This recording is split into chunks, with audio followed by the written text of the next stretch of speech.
జగంపేట కిర్లంపూడి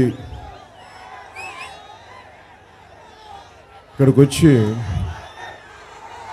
పూల రేకులు విసిరితే ప్రేమ కూడా ఇంత గట్టిగా దెబ్బలు తగులుతాయి అనిపించింది. అంత అక్కడి నుంచి వస్తూ ఉంటే పూలు కాదు, పూల రేకులు, పూల రేకులకి ఒళ్ళు శిథిలం అయిపోయింది. మీ ప్రేమకు కూడా ఒళ్ళు దెబ్బలు తింటుందని ఇప్పుడే నాకు అర్థం చేసుకున్నా. కిర్లంపూడి ఈ సభ ఆంధ్రప్రదేశ్ దిశ దశ మార్చాల్సిన సభ ఇది. రాజమండ్రిలో ఒక సందర్భంలో చెప్పాను చాలా సంవత్సరాల క్రితం, ఏ పార్టీ అయినా సరే, ఏ నాయకుడైనా సరే, ఇందాక నన్ను ఇంగ్లీష్ ఛానల్ వాళ్ళు రాజీవ్ సర్దేశాయ్ గారు అడుగుతా, మీ వెనక కాపు సామాజిక వర్గం ఉంది అందుకని పాలిటిక్స్కి వచ్చారని అడిగితే నేను వారికి ఒకటే తెలియజేశా, మీరు కానీ నేను కానీ ఎవరైనా కానీ ఏ కులంలో పుట్టాలి, ఎలా పుట్టాలి, ఏ రంగులో పుట్టాలి, ఏ హైట్లో పుట్టాలి ఎవరికీ తెలియదు. ఏ నాయకుడైనా సరే అన్ని కులాలని సమానంగా గుండెల్లో తీసుకుంటేనే నాయకుడు అవుతాడు. కష్ట నష్టాలు ఉంటాయి, ఆర్థిక అసమానతలు ఉంటాయి, సామాజిక అసమానతలు ఉంటాయి. ఎవరిలో ఏమున్నాయి అనేది నాయకుడు చూసి ఆ హెచ్చుతగ్గులను ఎప్పుడు సరిదిద్దుకుంటా ముందుకెళ్ళాలి. నిన్న పెద్దాపురం సభలో చెప్పాను, మీరు అరచేతుల్లో హాలు తెలిగిస్తూ ఉంటారు ఎప్పుడు. నాకు నిజంగా హారతి వెలిగిస్తే నాకు ఆనందం కంటే కూడా నాకు ఒకటే అనిపిస్తుంది, మీ గుండెలది ధైర్య జ్యోతి. అది జగన్ లాంటి ఒక నీచ ప్రభుత్వానికి ఎదురు తిరగడానికి ధైర్యం ఇచ్చే జ్యోతి, అది మీరు అరిచేతిలో వెలిగించే జ్యోతి. ప్రత్యేకించి నాకు ఈ అవకాశాన్ని ఇచ్చిన జ్యోతుల్ నెహ్రూ గారికి, టీడీపీ తెలుగుదేశం పార్టీ నుంచి సైకిల్ గుర్తు మీద ఎమ్మెల్యే అభ్యర్థిగా పోటీ చేస్తున్న జ్యోతుల్ నెహ్రూ గారికి నా హృదయపూర్వక నమస్కారాలు. శ్రీ దాట్ల కృష్ణవర్మ గారికి, బీజేపీ ఇన్ఛార్జ్, వారికి నా హృదయపూర్వక నమస్కారాలు. తుమ్మలపల్లి రమేష్ బాబు గారికి నా హృదయపూర్వక నమస్కారాలు. నాతో పాటు ఈ వేదిక పైన ఉన్న నాయకులందరికీ, నాయకురాళ్ళందరికీ కూడా నా హృదయపూర్వక నమస్కారాలు. ముఖ్యంగా ఇక్కడికి వచ్చిన కిర్లంపూడి సభకు వచ్చిన మబ్బుల్లో పరిగెత్తే పిడుగుల్లాంటి మా జన సైనికులకి, యువతకి, దారి పొడవున నీరాజనాలు పలుకుతూ హారతులిస్తూ మాకు స్వాగతం పలికిన మా ఆడపడుచులకి, మా అక్క చెల్లెలకి, ప్రతి ఒక్కరికి హృదయపూర్వక నమస్కారం. మీరందరూ మాట్లాడితే ఎప్పుడు ఒక స్లోగన్ వినిపిస్తూ ఉంటుంది ఎక్కడికి పోయినా కానీ, అరటిపండు తొక్క, అరటిపండు తొక్క. వైసీపీ ఒక మీరు మీ భాషలోనే చెప్పాలంటే ఒక అరటిపండు తొక్క ప్రభుత్వం. ఆ తిని పడేసిన తొక్క ప్రభుత్వానికి మనకి ఏం చేసింది, మనకి ఏం చేయలేదు. దాని గురించి మాట్లాడుకుందాం. ముఖ్యంగా మన జగంపేట నియోజకవర్గానికి సంబంధించి కూటమి తాలూకు ముఖ్య లక్ష్యం, ఇంతమంది యువతున్నారు, ప్రతి చేతికి పని ఉండాలి, ప్రతి చేనుకు నీరుండాలి. ఇదే భారతీయ జనతా పార్టీ, తెలుగుదేశం, మన జనసేన తాలూకు కూటమి లక్ష్యం. ప్రతి చేనుకి నీరు, ప్రతి చేతికి పని. ముఖ్యంగా మన రైతాంగం కష్టపడతా ఉన్నారు నీటి సాగు విషయంలో. మల్లవరం, గోవిందపురం లిఫ్ట్ ఇరిగేషన్ సరిగ్గా నడవట్లేదు. సరిగ్గా ఏలేరు రిజర్వాయర్ నుంచి నీటిని ఎత్తిపోతల పథకం ద్వారా జగ్గంపేట, రంపచోడవరం నియోజకవర్గంలోని 10,000 ఎకరాలకు ఇవ్వాలని మల్లవరం, గోవిందపురం లిఫ్ట్ ఇరిగేషన్ పథకం ఏర్పాటు చేసి 132 కోట్లు అంచనా వేసినా కానీ 2 సార్లు శంకుస్థాపన చేశారు, కానీ నిధులు ఇవ్వలేదు. పుష్కర ఎత్తిపోతలకి నిధులు ఇవ్వడం లేదు. దానివల్ల 30,000 ఎకరాల్లో పంటలు ఎండిపోయాయి. పోలవరం ఎడమ కాలువ మట్టి ఇక్కడ వైసీపీ నాయకులకి కాసులు కురిపిస్తోంది. కాలువ గట్లను సైతం కొట్టేస్తూ మట్టి దవ్వేస్తూ ఉన్నారు. జలవనరుల శాఖ కూడా ఏమీ చేయలేకపోతా ఉంది. ఇలాంటి చాలా ఉన్నాయి నా దృష్టిలో. స్థానిక ఎమ్మెల్యే 100 ఎకరాలు నాయకులు, ఏ మూలకెళ్ళినా వైసీపీ నాయకులు 100 ఎకరాల చెరువులు కబ్జా చేశారు. కిర్లంపూడి మండలం బూరుగుపూడి గ్రామంలో ఉన్న 175 ఎకరాల దుస్లాం చెరువుని వైసీపీ నాయకులు కబ్జా చేశారని తెలియజేస్తూ ఉన్నారు. జలవనరుల శాఖ ఆధ్వర్యంలో దాదాపు 1000 ఎకరాల చెరువులను వైసీపీ నాయకులు కబ్జా చేశారు.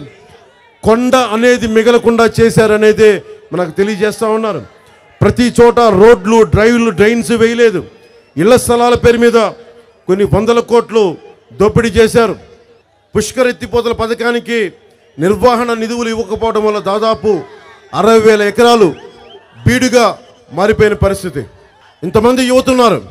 మీకు ఫీజు రీఎంబర్స్మెంట్ ఎంతమందికి చేశారు? ఫీజు రీఎంబర్స్మెంట్ ఫీజు రీఎంబర్స్మెంట్ జరిగిందా మీకు? 2014-19 మధ్య 16 లక్షలు, లక్ష కాదు 2 కాదు, 16 లక్షల మందికి ఫీజు రీఎంబర్స్మెంట్ జరిగితే జగన్ ప్రభుత్వంలో 8 లక్షల కంటే తక్కువ మందికి ఫీజు రీఎంబర్స్మెంట్ జరిగింది. ముఖ్యంగా 27 దళిత విద్యార్థులకి సంబంధించి, దళిత సమాజానికి సంబంధించి 27 పథకాలు తీసేశారు.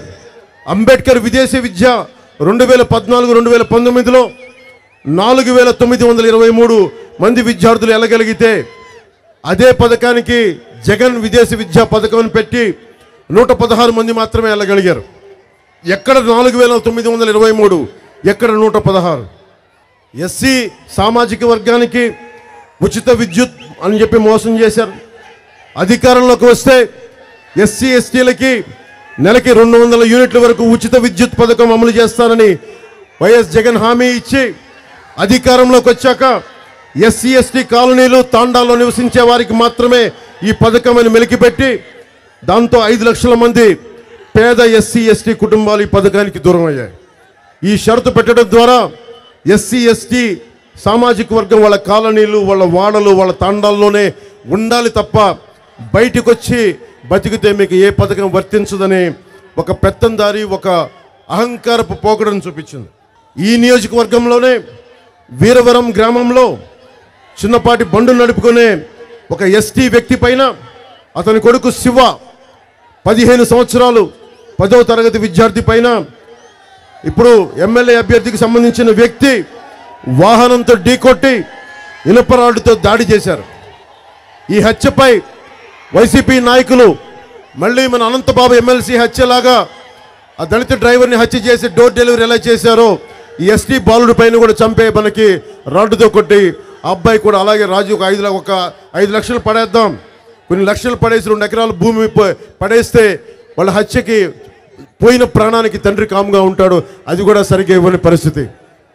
ఒకవైపు జగన్ కులాల మధ్య చిచ్చు పెడతా ఉన్నాడు. మీరందరూ చాలా చాలా జాగ్రత్తగా ఆలోచించుకోవాలి. సమాజం ఒక్క కులం పైన నడవదు. సమాజం ఒక్క కులం మీద నిర్మాణం జరగదు. సమాజానికి చాలా అన్ని కులాలకి బాధ్యత ఉంది. ఒక కులానికి అసమానతలు ఉంటాయి, నేను కాదంటలేదు. కానీ దారి జ్ఞానం ఉన్న నాయకులు మటుకు చాలా జాగ్రత్తగా మాట్లాడాలి. నేను చాలా బాధ్యతగా ఉన్న నాయకుడిని. ఇంతమంది యువత నా పక్కన ఉన్నా కానీ, సమూహం ఉన్నా కానీ, నేను ఎప్పుడు మేము ఆవేశంతో మాట్లాడతాను. కానీ నేను మిమ్మల్ని ఎప్పుడు కూడా ఒక చెడు దారి వైపు నడిపించను, విధ్వంసం వైపు నడిపించను. నేను ఎప్పుడు మీ భవిష్యత్తు బాగుండాలని చెప్పి నిర్మాణాత్మకంగానే మాట్లాడతాను. జ్యోతుల నెహ్రూ గారిని కూటమి అభ్యర్థిగా తెలుగుదేశం పార్టీకి గెలిపించగానే మనం గతంలో శాంక్షన్ అయిన కిర్లంపూడి డిగ్రీ కాలేజ్ని ప్రారంభించలేదు, దాన్ని ముందుకు తీసుకెళ్తాం. ఏలేరు నది పైన తిమ్మాపురం టు కృష్ణవరం బ్రిడ్జిని శాంక్షన్ చేసిన ప్రభుత్వం రద్దు చేసింది, దాన్ని ముందుకు తీసుకెళ్తాం. 132 కోట్ల డబ్బులు శాంక్షన్ చేసి కూడా పథకానికి 50 పనులు చేస్తే జగన్ ఈ ప్రభుత్వం పనిని ఆపేసింది. కిర్లంపూడి గ్రామంలో ఇళ్ల స్థలాల కోసం కోర్టు పెండింగ్లో ఉన్న స్థలం ఎక్విజిషన్ చేసి వైసీపీ నాయకులు కోట్ల రూపాయలతో ఫిల్లింగ్ చేసి కోర్టు పెండింగ్లో ఉన్నందున ఇళ్ల స్థలాలు ఇవ్వలేదు. ఆ ఇళ్ల స్థలాలను ఇప్పించే బాధ్యత కూటమి ప్రభుత్వం తీసుకుంటుంది. పుష్కర ఎత్తిపోతల పథకంలో అంతర్భాగమైన తాళ్ళూరు లిఫ్ట్ ఇరిగేషన్ పైపులు పాడైపోయి 3 సంవత్సరాలు అవుతున్నా రిపేర్కి నోచుకుపోవడం వల్ల ఈ సంవత్సరం దాదాపు 30,000 ఎకరాలు నీరు లేక ఎండిపోవడం, నష్టపోయిన రైతాంగానికి కూటమి ప్రభుత్వం రాగానే సాగునీటికి ఇబ్బంది కలగకుండా, తాగునీటికి ఇబ్బంది కలగకుండా ప్రతి రైతుకి, ప్రతి రైతు కూలికి, ప్రతి కౌలు రైతుకి మేము బలంగా నిలబడతాం. దాదాపు కొన్ని వేల మంది రైతులకి, 2,000 మంది పైగా రైతులకి నేను సొంత నిధులు, పార్టీ నిధుల నుంచి దాదాపు ఒక్కొక్క కౌలు రైతుకి ₹1,00,000 నిలబడి ఇచ్చాను. రైతాంగానికి చెప్తా ఉన్నాను, ముఖ్యంగా ఆంధ్రప్రదేశ్ రైతాంగానికి, ప్రస్తుతం ఇక్కడ మనకి ఉమ్మడి తూర్పుగోదావరి జిల్లాలో ఉన్న రైతాంగానికి నేను మాటిస్తున్నాను. నాకు రైతు అంటే కన్నీరు పెడితే నాకు బాధ కలుగుద్ది. రోజు అన్నం ముద్ద తినేటప్పుడల్లా నాకు రైతు పడ్డ కష్టం గుర్తొస్తాయి. అందుకే కౌలు రైతు వేలాది మంది చనిపోతూ ఉంటే నా వంతు కృషిగా ₹1,00,000 ఇచ్చి నేను ఒకటే చెప్పాను, నా ₹1,00,000 వల్ల ప్రాణాలు తిరిగి రాకపోవచ్చు, కష్టాలు తీరకపోవచ్చు, కానీ నా మనసును ఆవిష్కరింపజేస్తున్నా, నేను మీకోసం ఉన్నానని చెప్పడానికి. వైసీపీ ఎమ్మెల్యేలు ఇక్కడే కాదు, ఏ నియోజకవర్గంకి వెళ్ళినా ఎక్కడ పట్టినా దోపిడీ, ఇసుక దోపిడీ, మట్టి కనిపిస్తే తినేస్తూ ఉన్నారు. అలాగే రైతు కష్టాల మీద ఎవరన్నా మాట్లాడితే, ముఖ్యంగా ఇక్కడ గండేపల్లి మండలం రామాయపాలెంలో రైతులని, బూతులని తిట్టిన విషయం కూడా నా దృష్టిలో ఉంది. గోకవరంలో జలవనరుల శాఖ స్థలంలో ఎమ్మెల్యే అనుచరులు ఏ విధమైన పర్మిషన్ లేకుండా లాడ్జి కూడా కట్టిన సందర్భం నా దృష్టిలో ఉంది. నాకు ఒకటే అనిపిస్తుంది, పేదలు ఇల్లు కట్టుకోవాలంటే పర్మిషన్లు ఉండవు, ఒక యువకుడు వచ్చి ఉపాధి అవకాశాలు వ్యాపారం పెట్టుకోవాలంటే పర్మిషన్లు ఉండవు, కానీ అడ్డగోలుగా వైసీపీ నాయకులకి పర్మిషన్ లేకుండా లాడ్జీలు కూడా కట్టేసుకునే పరిస్థితి. ఇది మారాలి అంటే కేవలం కూటమి ప్రభుత్వం వస్తే సరిపోదు, మీరు ఓటేస్తే సరిపోదు. యువత భవిష్యత్తు మీది. మీరు ఎగురుతూ ఉన్నారు, దండాలు పెడతా ఉన్నారు, చొక్కాలు తీస్తారు, ఎర్ర జెండాలు, మనకి ఎర్ర తువ్వాళ్ళు ఎగరేస్తారు. ఈ రోజున కూటమి ప్రభుత్వం ఉంది, కూటమి ప్రభుత్వం రాబోతుంది. కానీ మీరు మీ భవిష్యత్తును కనుక మీ చేతుల్లో తీసుకోకపోతే, మీరు ఎమ్మెల్యేలని మీ హక్కుని మీరు తీసుకోకపోతే ఎవ్వరు కూడా మీకు వదిలేసి వెళ్ళిపోతారు. నేను మీకు మాటిస్తున్నాను, నేను ఒక కూలీలాగా పనిచేస్తాను మీకోసం. ఇప్పుడు దాకా చాలామంది నాయకులను చూస్తుంటారు, చాలామంది నాయకుల్ని. నేను ఈరోజు మీకు మాటిస్తున్నాను, భవిష్యత్తులో కూడా నా అంత కష్టపడే నాయకుడు లేకుండా అహిర్నిశలు మీకోసం కష్టపడతాను. నాకేముంది, ఇందాక జ్యోతుల్ నెహ్రూ గారు చెప్తున్నారు, 2019 నుంచి మొన్న భీమలా నాయక్ రిలీజ్ దాకా నేను నిజంగా సినిమాల్లో ఉండాలంటే బోళ్ళంత డబ్బు, దాదాపు 70 కోట్ల పైన ట్యాక్స్ కట్టాను ఈ 5 సంవత్సరాల్లో, అంత డబ్బు సంపాదించగలను. కానీ నాకు కష్టం ఏమనిపిస్తుందంటే, సినిమాల్లో ఒక మార్పుని తీసుకురావడం ఈజీ, 3 గంటల సినిమాల్లో అన్ని మార్పులు తీసుకురావడం ఈజీ, కానీ నిజ జీవితంలో నిజంగా ఒక మార్పు పట్టుకు రావాలి అంటే నాకు దశాబ్దం పట్టింది. ఇంత మాత్రం మీ ప్రేమను నోచుకోవడానికి, మీ నమ్మకాన్ని నోచుకోవడానికి 2 చోట్ల ఓడగొట్టిన తర్వాత కూడా మీరు నన్ను పరీక్షలు పెట్టారు. నేను అర్థం చేసుకుంటా, నేను నిలబడతా. మీరు ఒక చిన్నపాటి స్కిల్ కావాలి అంటే, ఒక డాక్టర్ కావాలంటే 5 సంవత్సరాలు చదువుకోవాలి, ఒక ఇంజనీరింగ్ కావాలంటే 5 సంవత్సరాలు చదువుకోవాలి, ఏదైనా పోస్ట్ గ్రాడ్యుయేషన్ చేయాలంటే ఇంకొక 2 సంవత్సరాలు చదువుకోవాలి. నాకు తెలుసు, అలాంటిది ఇన్ని కోట్ల మందికి సంబంధించిన భవిష్యత్తుని ఒక పార్టీని నడిపే వ్యక్తిని నేను ఎలా నమ్మాలి?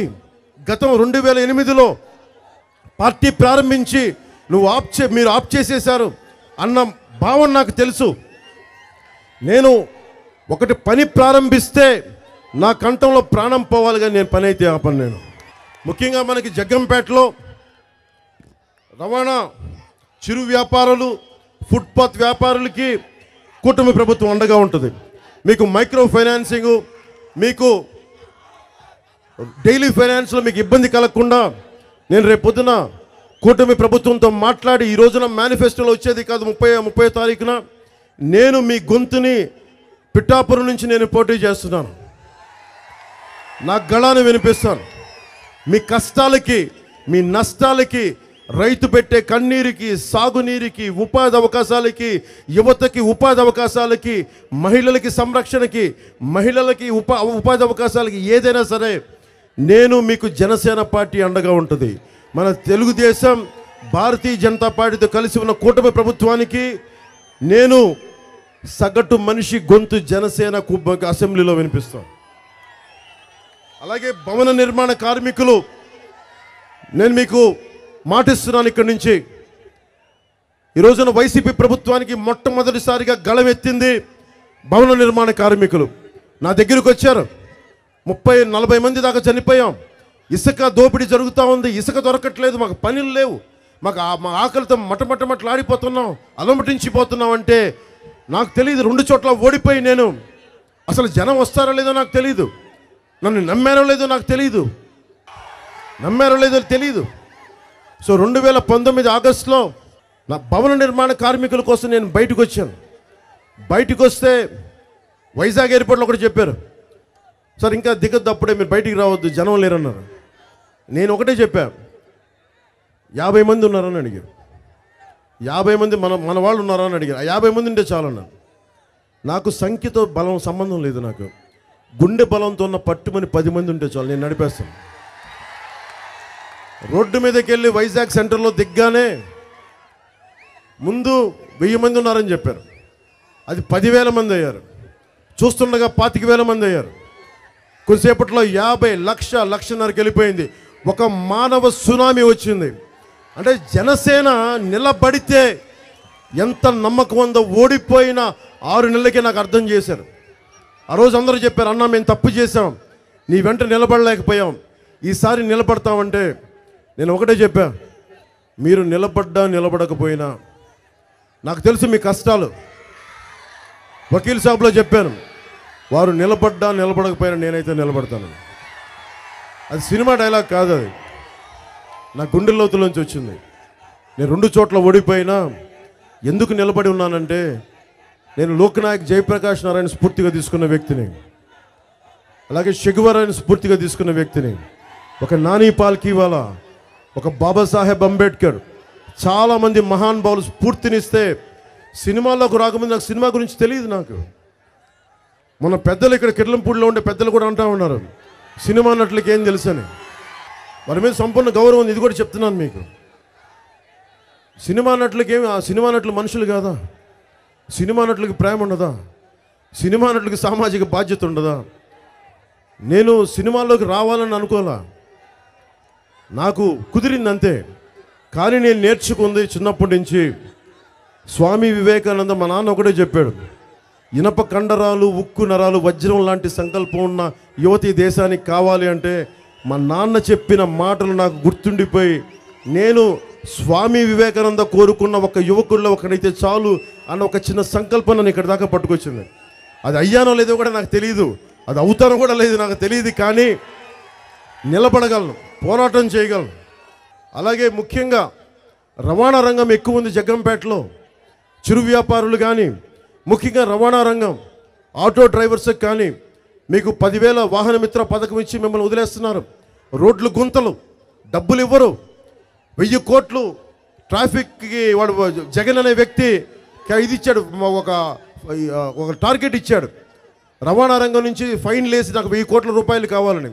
మీ దగ్గర నుంచి మీరు కాకి చొక్కా వేసుకోకపోతే మనకి ఆటో డ్రైవర్లు వాళ్ళ దగ్గర వసూలు చేసి, చిన్నపాటి వైలేషన్ ఉంటే వసూలు చేసి, రోడ్లు వేయకుండా మీకు డబుల్ మెయింటెనెన్స్ అయిపోయి మీ కష్టంలో నుంచే మీకు 10,000 రూపాయలు ఇస్తా ఉన్నాడు. ఇలాంటి పరిస్థితులన్నీ మారుతాయి. చక్కటి రోడ్లు వేయిస్తాం, అన్ని రహదారులని బాగా చేస్తాం, ఒడిదుడుకులు లేని రవాణా వ్యవస్థ, రోడ్లు, అలాగే సాగునీటి సమస్యలు, తాగునీటి సమస్యలు, ఉపాధి అవకాశాలన్నీ కూటమి ప్రభుత్వం తీర్చేలా బాధ్యత తీసుకుంటాం. ముఖ్యంగా మనకి 20 బెడెడ్ హాస్పిటల్ ఉంది. మనకు కావాల్సిన 50 to 100 బెడెడ్ హాస్పిటల్ కావాలి. దానికి primary health care, secondary health care, tertiary health care, ఇవన్నీ బాధ్యత కూటమి ప్రభుత్వం తీసుకుంటుంది. చాలాసార్లు నేను పార్టీ పెట్టినప్పుడు కొత్తల్లో, ఎందుకు మీ వాళ్ళంతా బైకుల సౌండ్తో చంపేస్తూ ఉంటారని నేనేం చెప్పానంటే, అది శక్తి కేంద్రీకృతమై ఉంటుంది యువతలో. శక్తి ఎలా ఉంటుందంటే సల సల సల సల సల కాగుతూ ఉంటుంది. కొండల్ని పిండి చేద్దామనే శక్తి అది. ఉపాధి కల్పించక, స్కిల్ డెవలప్మెంట్ కల్పించక, ఏ పని చేయకపోతే ఏం చేస్తారు? వాళ్ళ బైకులోనే చూపిస్తారు ప్రతాపం అంతా. అందుకని మీకు నేను దగ్గరుండి బాధ్యత తీసుకొని ఆంధ్రప్రదేశ్ యువతకి, మన తెలుగు యువతకి నేను దిశానిర్దేశం నేను చేస్తాను. బాధ్యత గల యువత ఉంటే ఎలా ఉంటుందో 2047లో ప్రధానమంత్రి మోదీ గారు కోరుకుంటున్నారు, సూపర్ పవర్ కావాలి ఇండియా అని. సూపర్ పవర్ కావాలంటే ఎలా అవుద్ది? మన వైసీపీ నాయకులుగా కొండల్ని తొలిచేస్తే అవ్వదు, రోడ్డు పైన కాలువలు వేసిన మట్టిని తోలుకెళ్తే అవ్వదు. మీరు మానవ ఖనిజాలు, మీరు మానవ ఖనిజాలు. మీలో ఉన్న శక్తిని బయటకు తీసుకురావాలి. మీలో ఉన్న ఒక బలమైన స్కిల్ని బయటకు తీసుకురావాలి. లేదంటే మీ కోపం అంతా బైకులు చూపించి వెళ్ళిపోతారు, లేదంటే తువ్వాళ్ళు ఇసిరేస్తారు, దండాలు పెడతారు, హారతులు వెలిగిస్తారు. దానివల్ల నా అహంకారం సాటిస్ఫై అవుద్దేమో నాకు తెలీదు, నాకు అది లేదు. మీరు చొక్కాలు తీసేసి ఇసిరేస్తారు.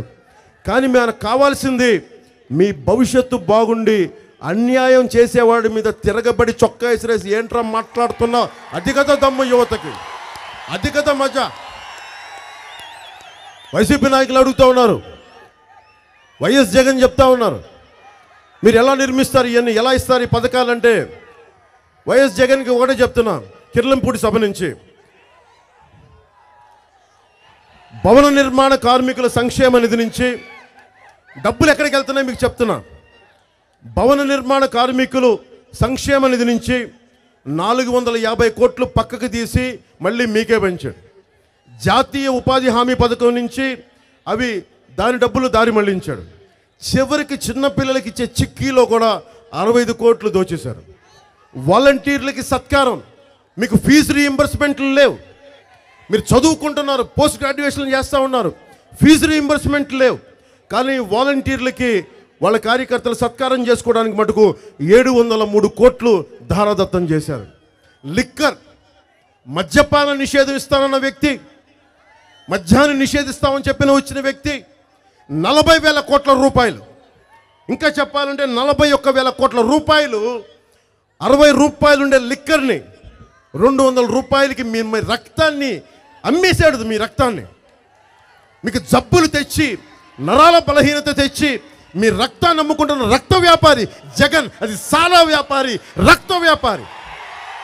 మీ రక్తాన్ని అమ్ముకుంటూ అది తను చేసేది సేవలని చెప్తా ఉన్నాడు. మీకు రీయింబర్స్మెంట్ లేదు. కానీ వైసీపీ భవనాలకి, ప్రభుత్వ భవనాలకి వైసీపీ రంగులు వేసినందుకు 1,300 కోట్ల రూపాయలు ఖర్చు చేశారు. రంగులు తీసినందుకు 1,000 కోట్ల రూపాయలు ఖర్చు చేశారు. ఇసుక దోపిడీ 40,000 కోట్లు. పంచాయతీలకి నిధులు లేవు, రోడ్లు లేవు. ఎందుకంటే వాళ్ళ నుంచి 8,000 కోట్లు అడ్డగోలుగా మళ్లించేశారు. డబ్బు ఎక్కడికి వెళ్తుంది? రోడ్లు వేయగలరా?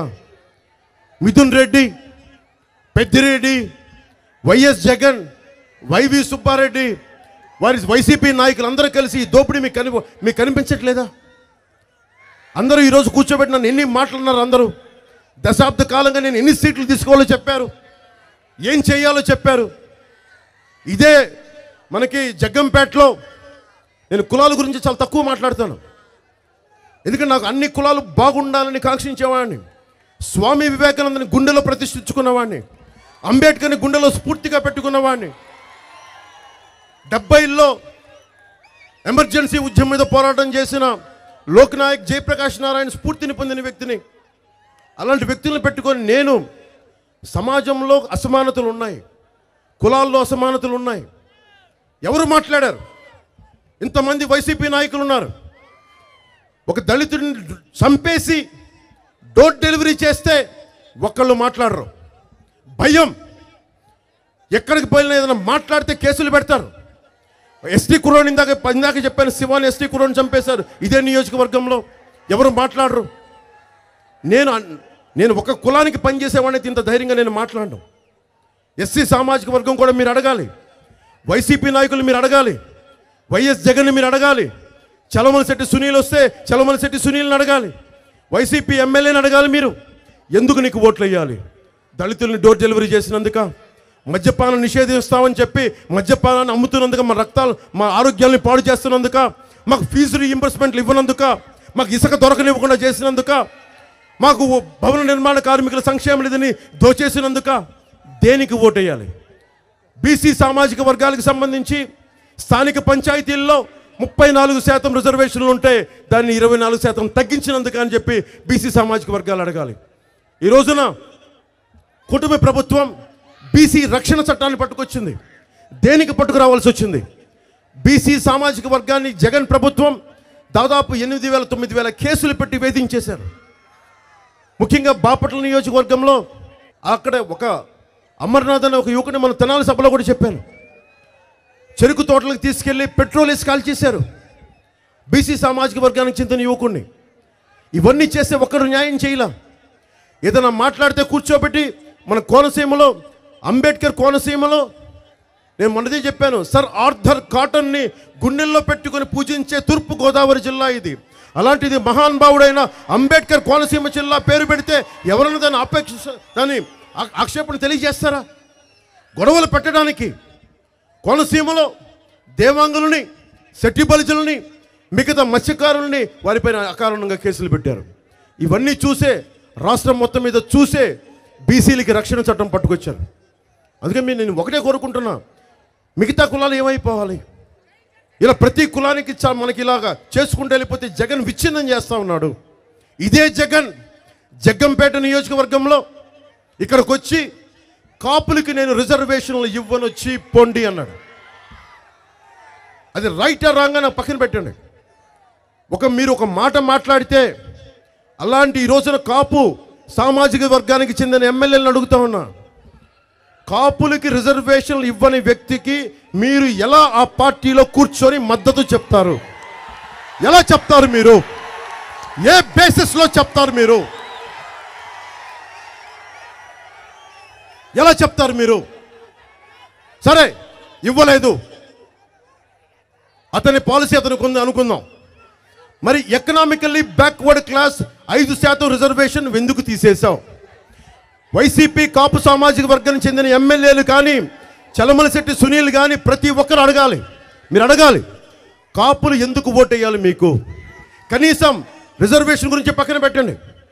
రిజర్వేషన్ ఇవ్వాలని కేంద్ర ప్రభుత్వం పరిధిలో ఉంది. ఇది ఈబీసీ మటుకు రాష్ట్ర పరిధిలో ఉంది. ఓకే, 5% ఇవ్వడానికి కష్టంగా ఉంది. 2%, 1%, 3, 2, 4, కనీసం కాపులు 0.5% కూడా నోచుకోలేరా ఎకనామికలీ బ్యాక్వర్డ్ క్లాస్ రిజర్వేషన్కి? ఆర్థిక పరంగా వెనకబడ్డ కాపులకి మీరు 0.5% కూడా ఇవ్వని ఈ వైసీపీ ప్రభుత్వానికి కాపు సామాజిక వర్గానికి చెందిన ఎమ్మెల్యేలు ఎందుకు ఓట్లు వేయాలి? మీరందరూ వాళ్ళు వస్తే నిలదీయండి వాళ్ళని. మీరు ఎందుకో డేంజర్ ఉంది ఇక్కడ ప్రభుత్వాల దగ్గర. పట్టాదారు పుస్తకాల్లో మీ తాతలు కష్టపడింది, మీ పిత్రార్జితం ఇది, మీ పెద్దలు కష్టపడింది, అన్ని కులాలకు సంబంధించింది ఇది. మీకు 1/2 ఎకరం భూమి ఉందా, చిన్నపాటి ఒక ఇంటి మనకి స్థలం ఉన్నా కానీ వైసీపీ ప్రభుత్వం వచ్చి ఇప్పుడు కొత్తగా ఎలక్షన్ సమయంలో 4 రోజులకి మొత్తం డిస్క్లైజ్ చేసేసింది. స్టాంప్ పేపర్లు కూడా ఉండవంట. మీరు కూర్చోబెట్టి మొత్తం డిస్క్లైజ్ చేసేసింది. మీరు కూర్చోబెట్టి ఇదివరకు దున్నేవాడితే భూమి అనేవాడు, మాట్లాడితే క్లాస్ వార్ అని మాట్లాడే జగన్ దున్నేవాడితే భూమి అనేవాడు. ఇప్పుడు మీరు దున్నని భూమి, రేపు పొద్దున మీరు వైసీపీకి ఓటేస్తే, వైసీపీకి కనుక మీరు ఎవరన్నా ఓటు వేస్తే దున్నని భూమి వైసీపీది జగన్ది అయిపోతుంది. మీరు ఉండని ఇల్లు వైసీపీకి వెళ్ళిపోతుంది. ఇది గుర్తుపెట్టుకోండి, దున్నని భూమి వైసీపీకి వెళ్ళిపోతుంది. ఇది జీవో. ఈరోజు మొత్తం 4 రోజులు వచ్చింది జీవో. వాళ్ళు మన హక్కు ఇది. జగన్ తాత ముళ్ళ ఇది, జగన్ తాత సొమ్మ ఇది. ఎవరిది సొమ్ము? ఎవరిది నేల? ఎవరిది నేల? మనదా జగందా? ఎవరిది నేల? మనదా జగందా? ఎవరికి హక్కు ఉంది? రాజ్యాంగం అందరికీ కల్పించిన హక్కు ఇది. రాజ్యాంగం అందరికీ కల్పించింది. జగన్ ఇవ్వాల పథకాలు కానీ, సంక్షేమ పథకాలు కానీ, ఇది రాష్ట్ర ఆదేశక సూత్రాల్లో, స్టేట్ డైరెక్టివ్ ప్రిన్సిపల్స్లో అది ఇవ్వబడింది మనకి. అంబేద్కర్ రథసారథిగా ఉన్న రాజ్యాంగంలో స్టేట్ డైరెక్టివ్ ప్రిన్సిపల్స్లో ఉంది. ఈ సంక్షేమ పథకాలు అందులో రాసుంది. జగన్ కొత్తగా కనిపెట్టినవి కాదు ఇవి. దామోదరం సంజయ్ గారు ఓల్డేజ్ పెన్షన్ ఆయన ప్రారంభించారు. ఇది జగన్ మీరు నమ్మకండి. రేపు వస్తే దున్నని భూమి, మీ దున్నని భూమి జగన్ అయిపోద్ది. మీరు ఉండని ఇల్లు జగన్ అయిపోద్ది. వాటికి మీ సింపుల్ మీకంటే జెరాక్స్ కాపీలు ఇస్తాడంటే మీకు రేపు పొద్దున మీ పసుపు కుంకుమలకు మీ బిడ్డలకి ఏమిస్తారు? రేపు పొద్దున మీకు తాకట్టు పెట్టాలంటే బ్యాంకుల్లో ఒరిజినల్ పత్రాలు డాక్యుమెంట్స్ లేకుండా ఎలా ఇస్తారు? ఇలాంటి దోపిడీ చేస్తూ ఉన్నాడు. వైసీపీ మద్దతుదారులు కూడా చెప్తున్నాను, మీరు గుడ్డిగా మనకు జగన్ వెళ్ళారా ఈసారి మీరు మొత్తం సమూలంగా మీ ఆస్తులను కూడా తాకట్టు పెట్టేస్తాడు. ఇది దయచేసి గుర్తుపెట్టుకోండి. ఏం చేశారు ఈ నేలని? పని చేసే అవకాశాలు తీసేసి మనకి అందరికీ గాంజాయి అలవాటు చేశాడు. ఇళ్లల్లో దీపాలు ఆర్పేశాడు. మద్యపానంతో తాళిపొట్లు తెంపేశాడు. లక్షల లీటర్ల మద్యం మన పిఠాపురంలో కూడా చూశారు. 1,20,27,00,000 మద్యం దొరికింది పిఠాపురంలో. ఏరులై పారుతూ ఉంది మద్యం. ఎన్ని కోట్లు, ఎన్ని వందల కోట్లు మీరు ఆలోచించుకోండి. ఏరులై పారుతూ ఉంది. అలాగే కన్నీరు పారుతూ ఉంది ఈ దేశంలో. గోదావరి నది ఎలా ప్రవహిస్తుందో ఆడవాళ్ళు కన్నీళ్లు, కష్టాలు అలా ప్రవహిస్తున్నాయి. కన్నీళ్ళు ఆ రూపంలో వెళ్తూ ఉన్నాయి. అందుకే ఆడబిడ్డలకి కన్నీరు తుడిచే కూటమి ప్రభుత్వం వస్తూ ఉంది. మీరు అండగా నిలబడమని కోరుకుంటా ఉన్నా. ఇందాక దారిలో వస్తూ ఉంటే పోలీస్ శాఖ నాతో మాట్లాడుతూ ఉన్నారు. దాదాపు సరెండర్ లీవ్స్ కింద, టీఏల కింద, డిఏల కింద ఈ ప్రభుత్వం 750 కోట్లు ఇంకా పోలీస్ కుటుంబాలకు ఇవ్వాలి. వీళ్ళ చేత ఊడిగం చేయించుకుంటారు. రాత్రి పగలు తోమేస్తారు. వారాంతపు సెలవులు ఉండవు. నాకు తెలుసు మా నాన్న ఎంత కష్టపడేవాడు. ఉద్యోగ కొడుకుని నాకు తెలుసు మా నాన్న కష్టం. అందుకే అర్థం చేసుకోగలను. ఉద్యోగులకు కూడా నేను హామీ ఇస్తున్నాను. చంద్రబాబు గారికి కూడా చెప్పాను, కాంట్రిబ్యూటరీ పెన్షన్ స్కీమ్ని అసెంబ్లీలోకి అడుగు పెట్టగానే సంవత్సరం లోపు కాలంలో పరిష్కారం కనుక్కొని దానికి కాంట్రిబ్యూటరీ పెన్షన్ స్కీమ్ని ఎలా రివైవ్ చేయాలి, దానికి నిజంగా భద్రత ఎలా కల్పించాలనే దాని మీద నేను చంద్రబాబు గారితో మాట్లాడాను. అది కూడా రేపు పొద్దున మీకు మేనిఫెస్టోలో ఉంటుంది. అలాగే హోంగార్డ్స్ కూడా ఈ రోజుకి శాలరీలు అందలేదు. హోంగార్డ్స్కి మేము మాటిస్తున్నాం, నేను మీ కష్టాలు మీకు అండుగా ఉంటాం. కానీ ఈరోజు కూర్చోబెట్టి మీ ఓటుని కూడా మీరు ఆలోచించి ఓటేయండి, పోలీస్ శాఖ కానీ హోంగార్డ్స్ కానీ. అలాగే యువతకి మీ అందరికి అడుగుతారు, మీరు ఏ కులం అని అడుగుతారు, మీరు ఏం నేర్చుకోవాలి? చంద్రబాబు గారికి ఒకటే చెప్పా, కుల గణాంకాలు తీసేస్తాం. మీరు ఎస్సీనా, ఎస్టీనా, ఎస్సీలో ఏ ఉపకులం, ఎస్టీలో ఏ ఉపకులం, కాపులైతే మీరు ఏది, ఏ వర్గం, ఏ తెగలు, ఒంటర్ల, బలిజిల్లా, తెలగాల ఏదని అడుగుతారు. కానీ మీరు ముస్లింలు అయితే ఏ తెగ, దూదేకుల ఇలా అడుగుతారు. నేను అడుగుతుంది యువతను అడగాల్సింది, యువకులను అడగాల్సింది, వచ్చే తరాన్ని అడగాల్సింది, నీకేముంది స్కిల్, నువ్వు ఏం నేర్చుకోవాలనుంది, నీకు ఏం అవ్వాలనుంది, నీకు బిజినెస్ నేర్చుకోవాలనుందా, డబ్బులు సంపాదించాలనుందా, లేదంటే ఏదైనా పర్టికులర్ స్కిల్ కావాలా? ఇది ఎవడు అడుగుతాడు? 2047 కావాల్సింది ఈ ప్రశ్నలు కావాలి. ఒక దశాబ్దం కష్టపడితే తప్ప 2047కి దీనికి ఒక పరిష్కార మార్గం దొరకదు. అలాగే కూటమి ప్రభుత్వం రాగానే 50 సంవత్సరాలు నిండిన బీసీలకి నెలకి 4,000 పెన్షను 1వ తేదీన ఇంటి వద్దన అందజేస్తాం. స్కూల్కి వెళ్ళే ప్రతి విద్యార్థికి సంవత్సరానికి 15,000, ఎంతమంది విద్యార్థులు ఉంటే అంతమందికి తల్లికి అందజేస్తాం. సంవత్సరానికి 3 గ్యాస్ సిలిండర్లు అందజేస్తాం. ప్రతి రైతుకి సంవత్సరానికి 20,000 రూపాయల ఆర్థిక సహాయం చేస్తాం. ప్రతి మహిళకి నెలకి 1,500 అందజేస్తాం. మహిళలకు ఉచితంగా ఆటో డ్రైవర్లకు ఇబ్బంది కలగకుండా బస్సులో ప్రయాణం చేసే సౌకర్యం కల్పిస్తాం. పేదల కడుపు నింపడానికి అన్నా క్యాంటీన్లే కాకుండా మనకి తూర్పుగోదావరి జిల్లా అమ్మ సీతమ్మ మాకు అన్నం కావాలంటే లంక గ్రామాల నుంచి వస్తే అవి అర్ధరాత్రి పూట అపరాత్రి లేకుండా వండి పెట్టే డొక్కా సీతమ్మ క్యాంటీన్లను ప్రారంభిస్తాం.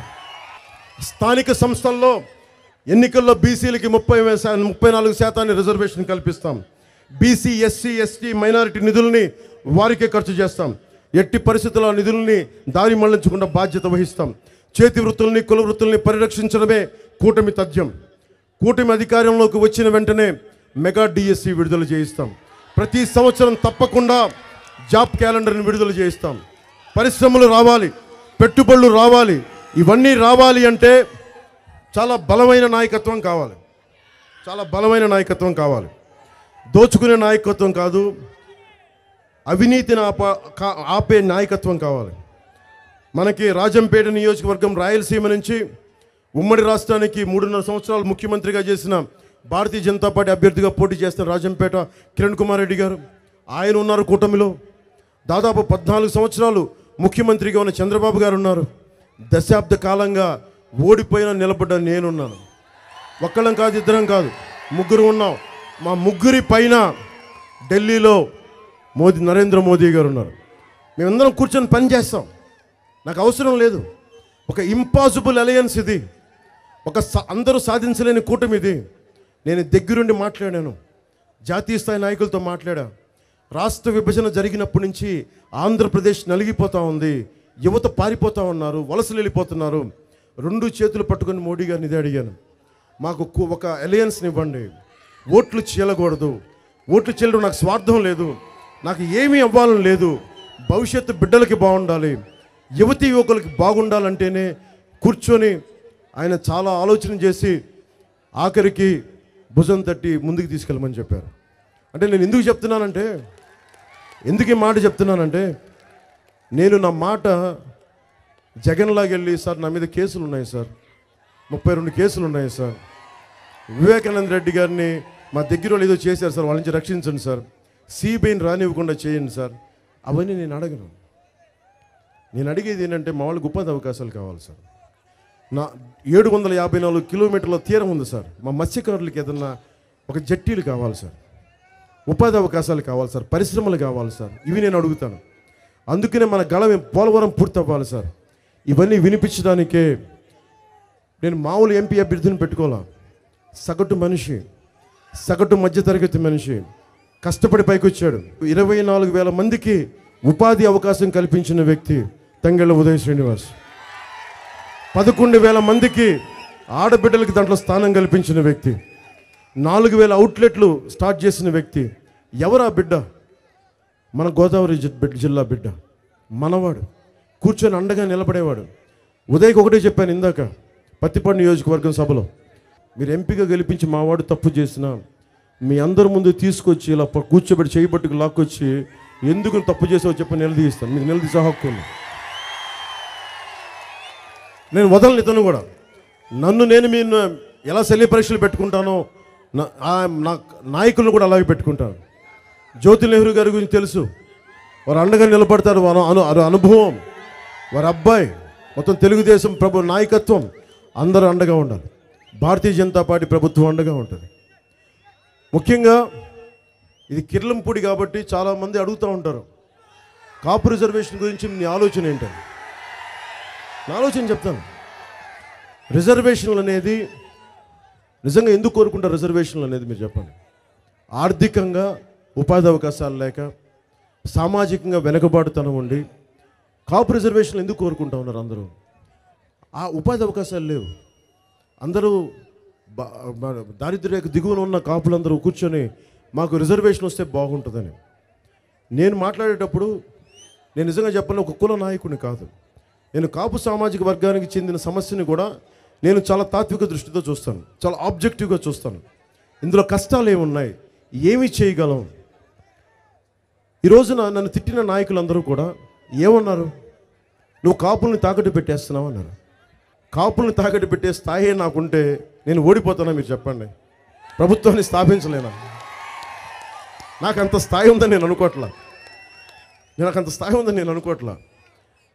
ఒకసారి నేను ఆ సామాజిక వర్గంలో పుట్టుండొచ్చు, కానీ నాకు భగవంతుడు ఇచ్చింది అంబేద్కర్ స్ఫూర్తి కానీ, స్వామి వివేకానంద స్ఫూర్తి కానీ, నేను పుట్టిన కులంతో సహా అన్ని కులాలని గుండెల్లో పెట్టుకొని చూసుకోవాలనేదే నా ఆకాంక్ష, నా ఆశ. రెల్లి సోదరుల్ని ఎందుకు హత్తుకుంటాం? మత్స్యకార సోదరులను ఎందుకు గుండెల్లో పెట్టుకుంటాను? రెల్లి సోదరులకు నేను ఒకటే చెప్పాను, అన్న మమ్మల్ని ఎవరు ముట్టుకోరంటే నాకు అవన్నీ తెలియదు, నాకు అది అంటరాంతనం నాకు తెలియదు. దగ్గరికి తీసుకొని ప్రేమగా గుండెల్లోకి పట్టుకొని తీసుకున్నాను రెల్లి సోదరులు. కన్నీళ్ళు వచ్చినాయి, నాకు తెలియదు. దానివల్ల ఓట్లు పడతాయో లేదో తెలియదు, నాకు ఏం జరుగుతుందో లేదో తెలియదు. సాటి మనిషి మీద నాకున్న ప్రేమ అలాంటిది. కాపు రిజర్వేషన్ల సమయంలో 2014లో మనకి తుని సంఘటన జరిగినప్పుడు, జరగక ముందు నాకు చాలామంది ఇన్ఫర్మేషన్ ఇచ్చారు. రైల్లో దుర్ఘటనలు జరగబోతున్నాయి, రైలుని కాల్ చేయడానికి ఉన్నారని అందరికీ తెలుసు. ఏదో దుర్మార్గం చేయబోతున్నారు వైసీపీ నాయకులు. కాపు రిజర్వేషన్ల సమస్య వైసీపీ కనుసన్నల్లో జరిగింది. ప్రతి కాపు సామాజిక వర్గం ఓటేసినప్పుడు మీరు ఆలోచించండి. కాపు రిజర్వేషన్ ఉద్యమం వైసీపీ కనుసన్నల్లో జరిగింది. మీకు అన్యాయం చేశారు. ఇది మీరు ఆలోచించాలి. నా మాటల్ని గుడ్డిగా విని చప్పట్లు కొట్టకండి.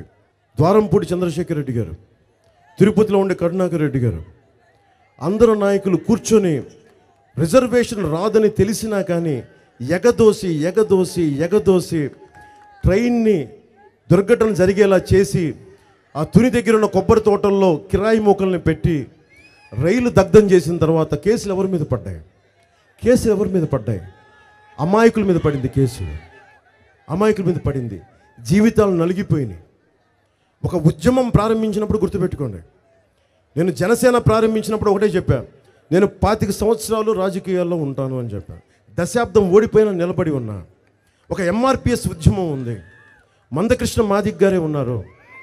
ఏబిసిడి వర్గీకరణ జరగాలి అని ఆయన ఒక మాట చెప్తే ఆయన కింద పడ్డాడు. 2.5 దశాబ్దాల నుంచి నలుగుతూనే ఉన్నాడు ఆయన. ఈ రోజున ప్రధానమంత్రి గారు పక్కన కూర్చొని ఆ వర్గీకరణ గురించి ఆయన మద్దతు తెలిపే స్థాయికి తీసుకొచ్చారు. అలాగే తెలంగాణ ఉద్యమం ఉంది. మాకు తెలంగాణ సపరేట్ రాష్ట్రం కావాలి అంటే దానికి ఉద్యమం చేపట్టారు. ఒక కుల ఉద్యమం కావచ్చు, ఒక రాష్ట్ర ఉద్యమం కావచ్చు, ఒక వర్గీకరణ ఉద్యమం కావచ్చు. ఏ ఉద్యమం అయినా సరే త్రికరణ శుద్ధిగా పనిచేయకపోతే అమాయకులు బలైపోతారు. అందుకే నాకు చాలా చాలా బాధ ఉంటుంది ఈ విషయంలో. నాకు అందరంటే గౌరవం ఉంటుంది, అది కూడా చెప్తున్నా. అందరంటే గౌరవం ఉంటుంది నాకు. కానీ నేను గుడ్డిగా ఎవరిని ఫాలో అవ్వను. ఎవరు ఏదైనా చెప్పినా కానీ, నేను చెప్పినా కానీ మీరు ఆలోచించండి. మీరు తినేటప్పుడు మాట్లాడుకోండి, టీ తాగేటప్పుడు మాట్లాడుకోండి, స్నేహితులతో మాట్లాడుకోండి, కుటుంబ సభ్యులతో మాట్లాడుకోండి. వైసీపీ ముఖ్యంగా చెప్తున్నా, కాపు సామాజిక వర్గం కానీ, బీసీలు కానీ, ఎస్సీలు కానీ, మిగతా ఏ కులాలైనా సరే ఓటైపోయే ముందు ఒకసారి ఆలోచించుకొని ఓటేయండి. మీ భవిష్యత్తు ఇది, నా భవిష్యత్తు కాదు ఇది. మీ భవిష్యత్తుకి అండగా నిలబడుతుంది జనసేన, తెలుగుదేశం, భారతీయ జనతా పార్టీ కూటమి. మీరు ఆలోచించుకొని ఓటేయండి. మీరు తంగెళ్ళ ఉదయ్ శ్రీనివాస్కి మీరు ఎంపీ పార్లమెంట్ అభ్యర్థిగా నాకు భారీ మెజారిటీ కావాలి. మనకి జ్యోతుల్ నెహ్రూ గారికి బలమైన మెజారిటీ ఇవ్వండి. నేను దశాబ్దం తర్వాత అడుగుతున్నా, కిర్లంపూడిలో అడుగుతున్నా. నేను కిర్లంపూడికి వచ్చినప్పుడు మా అన్నదమ్ములందరినీ కలవాలని అనుకున్నాను. దారి పొడవున కులాలకి మతాలకి అతీతంగా మా అన్నదమ్ముల్ని మా ఆడపడుచులు అడగాలనుకున్నా. దశాబ్దం తర్వాత అడుగుతున్నా. స్టీవ్ జాబ్స్ చెప్తాడు, ఏదన్నా కావాలి అంటే నువ్వు అడగాలి అని. నేను ఈరోజు అడుగుతున్నా. అడగడం కూడా నాకు ఇష్టం లేదు, ఆర్థిస్తున్నాను, అభ్యర్థిస్తున్నాను. 10 సంవత్సరాల తర్వాత, దశాబ్దం తర్వాత నలిగిపోయాను. తిట్లు తిన్నా, తిట్టారు నన్ను, మాటలు పడ్డా, తిట్టారు నన్ను అందరూ. కానీ నేను ఏం కోరుకున్నా? ఒక నదికి ఏముంటుంది? గోదావరి నదికి ఏముంటుంది? పంటల్లోకి వెళ్ళి పంటలు పండించి మీ కడుపు ఆకలి తీర్చాలనే కదా. ఒక చెట్టు ఎందుకు ఉంటుంది? ఆ వేప చెట్టు ఎందుకు ఉంటుంది? దాని చల్లని నీళ్ళలో మీరు కింద ఉండాలనే కదా. పవన్ కళ్యాణ్కి ఏముంటుంది? మీరు ఆనందంగా బతకాలనే కదా. ఏముంటుంది? నేను చూడండి, డబ్బా, నాకు లేని పేరా, నాకు గుండెల్లో ఇంతకుమించి ఏం కావాలి? ఏ ముఖ్యమంత్రి పదవి, ఏ పెద్ద పదవి ఇంతకంటే ఏముంటుంది చెప్పండి? గుండెల్లో పెట్టుకునే పదవి కంటే ఏ పదవి ఎక్కువ? ఆ పదవులకు నేను గౌరవిస్తాను, రాజ్యాంగ పదవులకు గౌరవిస్తాను. కానీ ఇన్ని ఇచ్చిన తర్వాత నేను ఏం అడుగుతున్నాను? ఒక్క విజయం రుచి చూపించమని కోరుకున్నా. దేనికి? ఇన్ని రోజులు వచ్చి మాట్లాడుతున్నా, దశాబ్దంగా రోడ్ల మీద తిరుగుతున్నా. రేపొద్దున ఇదే గొంతు అసెంబ్లీలో వినిపిస్తే మారతాయి, మార్పులు వస్తాయి. ఎందుకు రావు? భవన నిర్మాణ కార్మికుల కోసం నిలబడతాం, ఉపాధి అవకాశాలు వస్తాయి, విద్యార్థులకి ఫీజు రియంబర్స్మెంట్ ఎందుకు రాదు అని చెప్పి చట్టసభల్లో నిలదీస్తాం. అది రావాలి అంటే అందుకు అడుగుతున్నాను, విజయాన్ని ఆర్థిస్తున్నాను, అభ్యర్థిస్తున్నాను. రాష్ట్రానికి కిర్లంపూడి నుంచి అభ్యర్థిస్తున్నాను. జనసేనకి, భారతీయ జనతా పార్టీకి, టీడీపీ కూటమిని గెలిపించమని 2 చేతులతోటి అభ్యర్థిస్తున్నాను. బలం ఎలా ఉంటుందో మీకు తెలీదు. గెలుపు బలం. మీరు అభిమానించిన వాడు అసెంబ్లీలో కూర్చొని, మీరు అభిమానించిన వాడు పార్టీ అభ్యర్థి పార్లమెంటుకి వెళ్ళి కూర్చొని గంటా పదంగా వాగ్దాటితో మాట్లాడితే ఎలా ఉంటుందో రుచి చూడండి. అది మీకు చూపిస్తాను, అది ఎలా ఉంటుందో. నన్ను నమ్మండి. నేను ఈరోజు హక్కు సాధించుకున్నాను. నేను దశాబ్దం తర్వాత దెబ్బలు తిని మీ అందరూ మన్ననలు పొంది ఈరోజు అడుగుతున్నాం. జనసేనకి 21 అభ్యర్థులను ఇప్పుడు నిలబెట్టాం. 2 పార్లమెంట్ అభ్యర్థులు నిలబెట్టాం. భారీ మెజారిటీతో గెలిపించాము. భారీ మెజారిటీతో. భారతీయ జనతా పార్టీ అభ్యర్థులు 10 మంది ఉన్నారు. వారిని బలమైన మెజారిటీతో గెలిపించండి. టీడీపీకి ఎంతమంది అభ్యర్థులు ఉన్నారో వారికి జనసేన మద్దతుదారులంతా అండగా నిలబడండి. టీడీపీ వచ్చిందంటే అది జనసేన ప్రభుత్వమే, గుర్తుపెట్టుకోండి. కేంద్రంలో భారతీయ జనతా పార్టీ వచ్చిందంటే నరేంద్ర మోదీ గారికి జనసేన ప్రభుత్వం అవుతుంది. ఇది మన ప్రభుత్వం. ఇది 175 స్థానాల్లో తెలుగుదేశం, 170 స్థానాల్లో బీజేపీ, 170 స్థానాల్లో జనసేన ఉంటేనే కదా మనకి బలం. ఏ రౌడీ వస్తాడు, ఏ ద్వారంపూడి చంద్రశేఖర్ రెడ్డి అడ్డం వస్తాడో నేను చూస్తాను, ఏ మిథున్ రెడ్డి అడ్డం వస్తాడో నేను చూస్తాను, ఏ వైవి సుబ్బారెడ్డి గారు అడ్డం వస్తాడో నేను చూస్తాను. వీళ్ళందరూ ఏమనుకుంటారంటే కూర్చోబెట్టి 40 మంది ఎర్రచందనం స్మగ్లర్లు పంపించారంట పిఠాపురంకి. వాళ్ళ సంగతి నా సంగతి వాళ్ళకి తెలియదు. నేను తెగించిన వాడిని, ప్రాణాలకు అస్సలు లెక్కలేదు నాకు. అందుకు చాలా పద్ధతిగా మాట్లాడతా, చాలా మర్యాదగా మాట్లాడతా. గొడవ పెట్టుకున్నావా నువ్వో నేను ఎవడో ఒకటే మిగిలాలి, అది నేనే మిగులుతా, గుర్తుపెట్టుకోండి. గొడవ పెట్టుకోని నేను సామాన్యంగా గొడవ పెట్టుకున్నావా నాతోటి నేను ఒక్కనే మిగులుతా, గుర్తుపెట్టుకోండి. అదే చెప్పాను వాళ్ళకి. అందుకని మనస్ఫూర్తిగా మీ భవిష్యత్తు కోసం పనిచేస్తున్న వచ్చిన ఈ కూటమికి విజయం, అఖండ విజయం వాళ్ళని, మీ ఆశీస్సులు కావాలని నేను కోరుకుంటూ నాకు అపూర్వమైన అవకాశాన్ని ఇచ్చిన మీ అందరి కిర్లంపూడి మనకి జగ్గంపేట నియోజకవర్గ ప్రజలందరికీ మనస్ఫూర్తిగా ధన్యవాదాలు తెలుపుకుంటూ, నాన్నదమ్ములకి, ఆడపడుచులకి,